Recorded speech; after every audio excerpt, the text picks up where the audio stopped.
Later. பேருமே each 1 பாயிண்ட்ல இருக்கீங்க. ஸோ மேட்ச் ட்ரா ஆயிடுச்சு.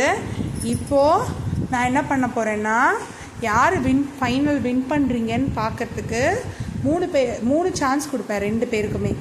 சரியா? 3 சான்ஸ், 3 சான்சஸ் கொடுப்பேன். 3 சான்சஸில் நீங்கள் அதில் போட்டுட்டீங்கன்னா, யாரோ ஒருத்தர் அதில் அந்த பால் போட்டுட்டாலும் ரிங்குக்குள்ளே அவங்க தான் வின்னர். இல்லை திரும்பவும் 2 பேரும் ஒரே மாதிரியே போட்டிங்கன்னா 2 பேருமே வின்னர். ஓகேவா?